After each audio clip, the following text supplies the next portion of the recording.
What's up mga bro? Magandang araw sa inyo lahat. So, nandito naman tayo, nagbabalik. Ito po yung overhaul natin ng RS-150. At ganun pa rin si bro yung gagawa niyan ng sarili niyang makina. Gusto niya pag-aralan yung makina niya. Pero yan, nakakalas na yan mga bro. So, yan mga bro, bago natin umpisahan yung ating video ngayong araw, yung mga bago pa lang po sa ating channel, huwag niyo pong kalimutan mag-subscribe para po lagi kayong updated pag mag-upload po tayo ng mga panibagong videos.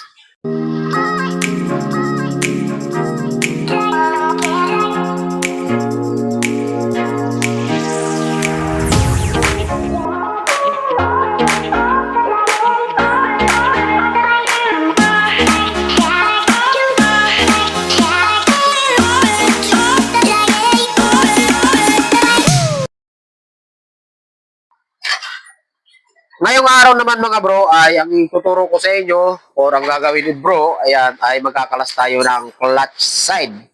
So sa pagkakalas ng clutch side mga bro, napakadali lang.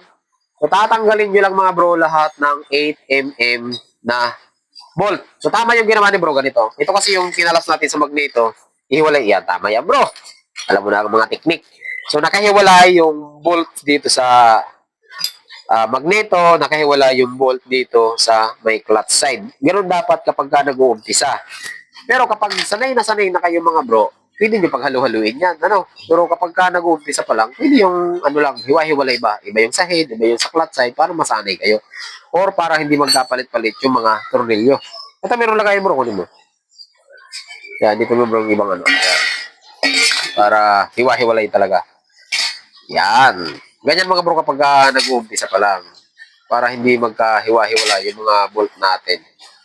So ito mga bro, medyo mahaba-haba yung video natin kasi gagawa tayo ng tutorial, ano siya, hiwa-hiwalay.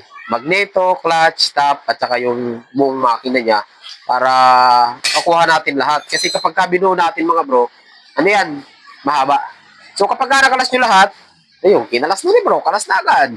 Ayos na. Yan.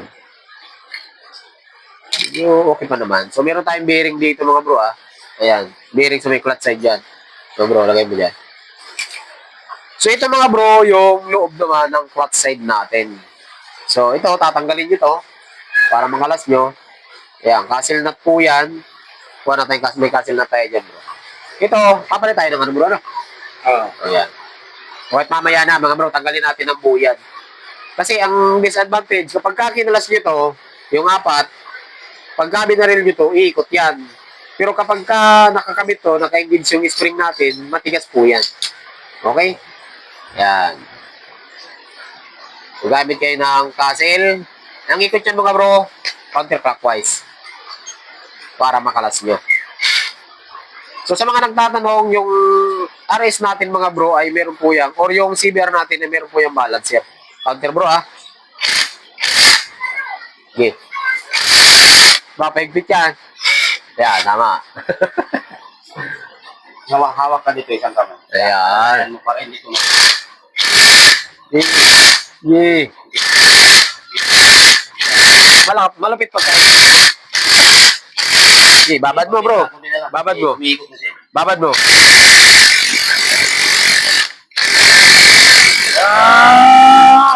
Matigas nga. Sulit. Yan, tanggalin natin yan mga bro. Yan. Kalas na yan bro. Mukhang hindi makakalabas. Gawa ng pusalsal na eh. Wala naman problema yan. Tanggalin na natin. Tanggalin mo na buo. Yan. Okay mga bro So meron po yung cooler na kasama. Nandun sa loob yan sigurado. Yan po, meron yan. Ayun. Ayan, natanggal na. Ayan. Meron po siyang cooler or bushing sa ilalim at meron siyang washer. Tanggalin natin. Ayan. Tanggal yung kanyang washer. Okay. So ito, dahil papalitan natin ng sigunyal ito mga bro, kakailanganan natin to. Kukunin natin to. Tanggalin mo to bro. Castle din yan. Oo. Castle din yan. Parang pangit yung castle ko, ano? Alalayan mo lang ng kamay mo. Pwede pa naman bro. Ayan. Goods. Alalayan mo lang ang kamay ko. Saan mo bro Ayan. Nakatras pa. Castle at meron pa tayong washer. Ayan. Yung washer ng mga bro, kaparehas din sa may clutch natin. Tapos meron kunya yan, mga bro, alalayan nyo. Yan, tanggalin mo to. Yan, tanggalin mo bro. Tanda na. Yan yung, yan. Meron siyang, tagalin mo. Oy! Napatay, nahulog ko sa ilalim. Sa ilalim ba? Ayaw. Ito. Ito pa natin. Kunya, mga bro. Yun! Oh, Okay, tapos meron pa tayong, ayan. Ito, hindi na ito matatanggal pag hindi mo tatanggalin. yan, tatanggalin nyo yan, bro. Yan yung fuel pump natin. Oil pump pala, hindi fuel pump. Tanggalin nyo mga bro, 10mm po yan. Para makalas natin tong washer na tong mataba. Madali lang yung mga bro, para lang kayo naglalaro dyan. Yan, tanggalin muna natin lahat ng pisa dito sa clutch side mga bro. Tapos proceed tayo sa ano, sa top naman tayo, sa top. Yan.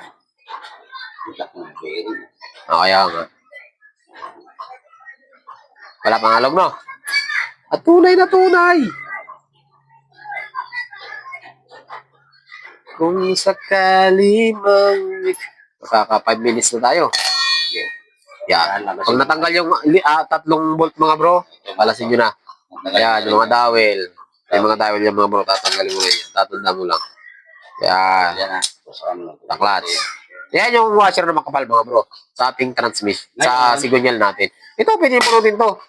So, iangat mo konti. Kasi hindi nyo, pag binaak natin yan, kailangan talaga nakahiwalay itong star na to mga bro. Yan. Ito yung shifting pedal natin mga bro. May guide naman yan. Okay? Ngayon, pwede nyo hindi tanggalin to. Kailangan nyo lang tuunan to para makalas ito. Kung ayaw nyo kalasin yung ating, ito yung parang, di ba pagka kinambyo natin mga bro, ano nagpapabalik dyan ito? Ito sa tumatama dito sa mga star. So, pwede nyo hindi tanggalin to, pwede nyo tanggalin. Nasa inyo yun. Pero ito, kailangan natin tanggalin para mabunot natin to. Okay, so tanggalin natin to bro. 10. Tapos mayroon 2 pin yan sa loob mga bro. Mamaya makita nyo. Ayun. Basta, ang diskarte dyan mga bro, kapag nagkakalas kayo, lalong hindi kayo sanay, picturean nyo muna. Kasi may cellphone na tayo ngayon eh. Para pagka binalik nyo, madali lang. Madali, alam nyo na. Okay. Okay, yan. Dinan mo yan bro. Yan. Kasi may guide dyan. Pag dininan nyo, sige. Yun. Mayroon 2. Ayun. Ito, yung isa pa. Tanggalin mo yun bro. Ayan. Ayun lang, mampisin yan mga bro. Okay. Yun! Mamaya, patay ka nito pag binuo mo. Ngayon mga bro, pwede nyo kalasin yung ano, sa baba mo bro, padalim. Baba mo, yan. Hugutin mo bro. Okay. Yan! Medyo matigas yan kasi madumi yung kabila. Okay, galaw-galawin mo lang. Ikot-ikot lang. Ikot-ikot lang. Ikot-ikot. Ngayon, ang nagpapatigas dyan mga bro, yung dumi. Kasi yan yung kambyuhan natin. Dyan nakakabit yung kambyuhan natin. Ito, yun langis. Yan. Okay, kalas na. Yun. Ito mga bro, yun mga yung mga dumi, kaya mahirap yan. Wala tama. Ayos. So, ayan lang mga bro. So, paano ba yan? Kalas na. So, siguro hanggang dito lang yung video natin. Abangan nyo na lang ulit yung sunod na video. Pasensya na kayo kung video mahaba yung video natin. So, side tayo sa susunod. So, hanggang dito lang. Magandang araw sa inyong lahat. At ride safe palagi. Ano?